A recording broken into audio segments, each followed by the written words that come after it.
Hello friends, मैं विनय निर्भीक। Friends, आपका एक बार फिर से हमारे चैनल पे स्वागत है। फ्रेंड्स, आपको मालूम होगा कि पिछले 2 दिन में परसों और कल मिला करके यूपीएससी, यूपीपीएससी और अदर कई एग्ज़ाम्स जो हैं उनके न्यू डेट्स जो हैं डिक्लेयर हो चुके हैं। ठीक है, तो अब इसके बाद आपके मन में आएगा कि इसको देखते हुए कि अब एनटीपीसी और ग्रुप डी एग्ज़ाम डेट्स क्या हो सकते हैं नए वाले, ये आपको जानना ज़रूरी हो गया है। लेकिन फ्रेंड्स, मैं हमेशा आपसे कहता हूँ कि आप लोग एग्ज़ाम डेट्स के पीछे न भगा करें। आप लोग केवल प्रिपरेशन पे फोकस किया करें। आप लोग एग्ज़ाम डेट्स के वीडियो की डिमांड करते हैं, हम लोग मतलब हम अदर यूट्यूबर्स वीडियो बना के पैसा कमा लेते हैं। ठीक है, तो इसमें तो हमारा फ़ायदा हो जाता है लेकिन आपका नुकसान हो जाता है। आपको यूट्यूब के पीछे नहीं भागना चाहिए, आपको एग्ज़ाम डेट्स के पीछे नहीं भागना चाहिए, केवल आपको अपने प्रिपरेशन पे फोकस करना चाहिए। मैं बार बार कहता हूँ, अगर आपने अपना सारा बुक 2 बार 3 बार रिवाइज़ कर लिया है तो आप अधिक से अधिक मॉक लगाएं। मैं बार बार ये आपसे कहता हूँ, और कम से कम 2 जगह का मॉक ऑनलाइन ज़रूर लगाएं।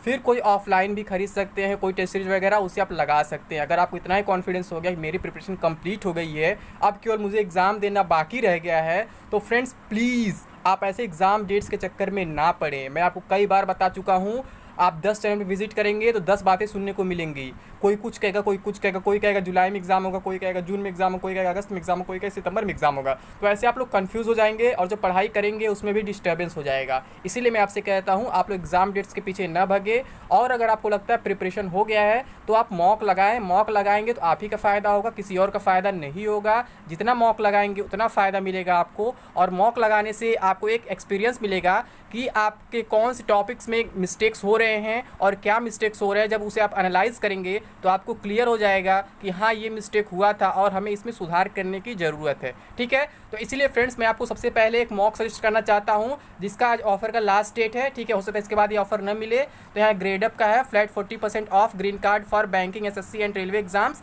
34+ एग्जाम्स, 900+ मॉक्स। तो इसमें कोड क्या यूज़ करना है, यूज़ कोड निर्भीक40। ठीक है, ये नाउ और नेवर लिखा हुआ है, यानी कि अभी नहीं तो फिर कभी नहीं। ठीक है, अभी या फिर कभी नहीं।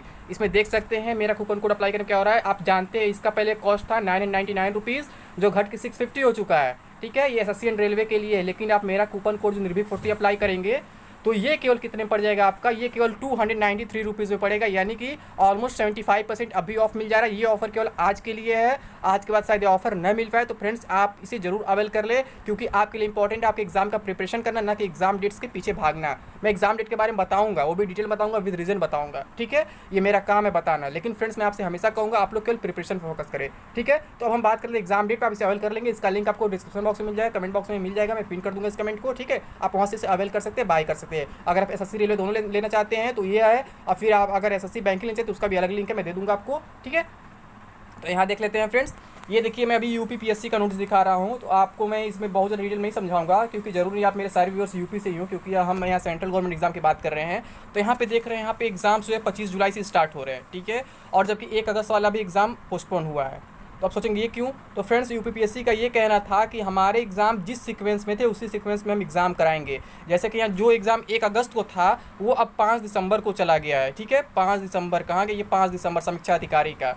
ठीक, और जो आपका 13 जून को था वो आपको 24 अक्टूबर चला गया है, जिसका डेट मैं बहुत पहले बता दिया था। आप लोग को मालूम होगा, अगर आप लोग यूपी से हैं, अगर आप लोग मेरा वीडियो देखे होंगे, तो मैं बता दिया था कि हाँ ये डेट्स, इसी डेट्स पे एग्जाम होने वाले हैं। भले कैलेंडर नहीं आया था, कैलेंडर भी कल आया है। ठीक, तो अब आपको लग सकता है कि रेलवे भी जुलाई के लास्ट वीक से एग्जाम स्टार्ट करा सकता है, तो मैं बताऊंगा कैसे अभी नहीं हो सकता जुलाई में, मैं इसका भी रीज़न दूंगा। और फ्रेंड्स आपको मालूम है यूपीएससी का इंटरव्यू शेड्यूल जारी हुआ है। फ्रेंड्स यूपीपीएससी था, और यूपीएससी का इंटरव्यू शेड्यूल जारी हुआ है जो 2 अगस्त से स्टार्ट हो रहा है। ठीक है, अब आप कहेंगे यूपीएससी भी स्टार्ट करो सेंट्रल गवर्नमेंट का, तो फिर अभी क्यों एग्जाम स्टार्ट नहीं होगा। तो फ्रेंड्स रीज़न ये है, वो यूपीएससी है, उसका हर हाल में एक कंडीशन होता है, हर साल उनको ज्वाइनिंग करानी ही होती है, एग्ज़ाम कराना, चाहे कोई भी सिचुएशन है, कितना भी कठिन मतलब सिचुएशन आ जाए, कितना भी डिफिकल्ट सिचुएशन आ जाए, उन्हें एग्ज़ाम कराना ही होता है, उन्हें ट्रेनिंग पर भेजना ही होता है 800-900 रिक्रूटर्स को। ठीक है, तो यहाँ पे क्या होता है, उनकी मजबूरी होती है। आपको मालूम होगा पिछले बार इससे भी ज़्यादा ख़राब सिचुएशन था, इंटरव्यू नहीं हो पा रहा था। ठीक है, तो वो लोग क्या किए थे, फ्लाइट से इंटरव्यू लेने के लिए बुलाए थे कैंडिडेट्स को, और फ्लाइट का चार्ज खुद दिए थे यूपीएससी वाले, आपको ये बात याद होगा। तो अभी भी सिचुएशन कुछ ऐसा ही हो सकता है, अभी भी इंटरव्यू चला था, फिर दोबारा डेट दिया गया है। अभी शायद 23 जुलाई से होने वाला था, ठीक है, तो अब 2 अगस्त से किया गया है। अगर इसके बाद भी कोई सिचुएशन ख़राब हो जाता है तो फिर वहाँ क्या किया जाएगा, इंटरव्यू को पोस्टपोन नहीं किया जाएगा। अगर ट्रेन्स वगैरह नहीं चलती हैं, फिर ट्रेन्स बंद हो जाती हैं, तो यूपीएससी क्या करेगा, फिर से पिछले बार की तरह फ्लाइट से कैंडिडेट्स को बुला के अपना इंटरव्यू ले लेगा, क्योंकि उसका मजबूरी है, उसको हर साल वैकेंसी कराना ही कराना है, चाहे कुछ भी हो जाए। लेकिन रेलवे के केस में ऐसा नहीं है, ठीक है। आप ऐसा नहीं कह सकते कि रेलवे मजबूर है हर साल वैकेंसी कराने के लिए, रेलवे हर साल ऐसा कराएगा और आपको फ्लाइट वगैरह से बुलाएगा और इतना सुविधा देगा, तो ऐसा पॉसिबल नहीं है। वो इंटरव्यू का मतलब क्या था, फाइनल सिलेक्शन है लास्ट, उसके बाद कुछ बचा नहीं है और कैंडिडेट्स ने कुछ अच्छा कर चुका है, कैंडिडेट्स ने दिखा दिया है कि हाँ प्रीलिम्स क्लियर कर लिए हैं, फिर मेंस क्लियर कर लिए, ठीक। तो वहाँ पे क्या हो जाता है, वहाँ पे यूपीएससी की मजबूरी हो जाती है, उन्हें इंटरव्यू लेना ही होता है। तो इसीलिए इस बार 2 अगस्त से डेट दे दी है। लेकिन हम अगर रेलवे की बात करें फ्रेंड्स, तो जैसे मैं पहले ही बताया था कि चांस तो यही है कि रेलवे अपना काम सितंबर से स्टार्ट करेगा, यानी एनटीपीसी एग्जाम सितंबर में हो सकता है।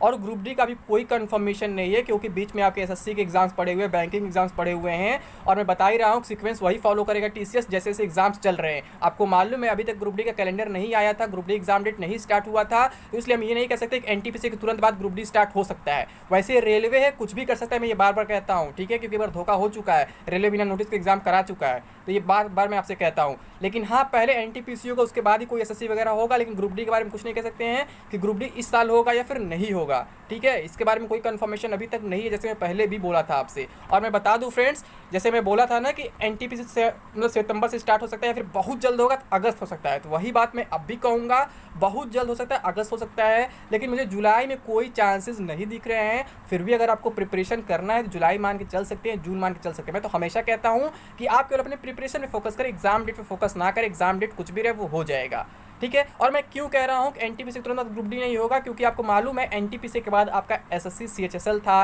एसएससी सीजीएल था, जो दोनों पोस्टपोन हो चुके हैं, और भी 2-3 एग्जाम्स थे जो पोस्टपोन हो चुके हैं। लेकिन ग्रुप डी के शेड्यूल तक जारी नहीं हुआ था, इसलिए ग्रुप डी का हम नहीं कह सकते हैं कि एनटीपीसी के जस्ट बाद स्टार्ट हो जाएगा, जैसा कि मैक्सिमम यूट्यूबर बोल रहे हैं कि रेलवे अपने ट्रैक पे है, रेलवे एनटीपीसी के साथ ग्रुप डी भी कर देगा, ये कर देगा, वो कर देगा, तो मैं कभी नहीं कह पाऊंगा। क्यों? क्योंकि जो सीक्वेंस बना, जो शेड्यूल बना टीसीएस का, वो उसी के अकॉर्डिंग काम करेगा। और सामने मैंने एग्जाम्पल दिखा दिया इसी का, यूपीपीएससी का, कि जो जैसे शेड्यूल था उसी के साथ फॉलो किया जा रहा है। जिसको नहीं पोस्टपोन करी उसको पोस्टपोन कर दिया गया शेड्यूल मेंटेन करने के लिए, क्योंकि 1 अगस्त को जो एग्जाम था उसको कराया जा सकता था, बट उसको 5 दिसंबर कर दिया। क्यों? क्योंकि जो सीक्वेंस बना हुआ था उसको मेंटेन रखा जाए। तो इस हिसाब से मैं कह सकता हूँ कि ग्रुप डी के बारे में कोई कंफर्मेशन नहीं है कि ग्रुप डी सितंबर में होगा या फिर अक्टूबर में होगा, फिर दिसंबर में होगा, फिर जनवरी में होगा, ठीक है। ग्रुप डी जो सितंबर में भी हो सकता है, अक्टूबर में भी हो सकता है, या फिर नेक्स्ट ईयर में भी जा सकता है। और फ्रेंड्स, इसी बीच आपको मालूम है कोविड का 3rd वेव आने वाला है, तो ये नया प्रॉब्लम डाल सकता है। इसलिए मैं कह रहा हूँ अभी कुछ भी कंफर्म नहीं है, आप लोग केवल प्रिपरेशन पे फोकस करें, अदरवाइज आप ऐसे एग्जाम डेट के पीछे भागते रह जाएंगे और आपको कुछ नहीं मिलने वाला है। आप यूट्यूबर से डिमांड करते जाएंगे, अपना व्यू दो, अपना वीडियो बना, ये करो वो करो, तो यूट्यूबर्स आप ही के नाम पे पैसा कमा लेंगे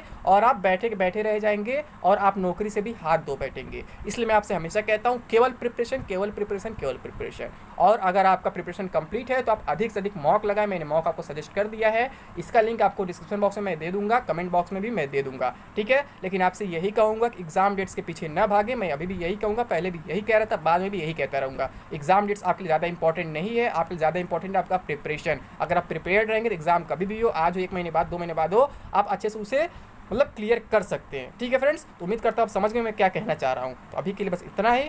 थैंक यू। जय हिंद, जय भारत।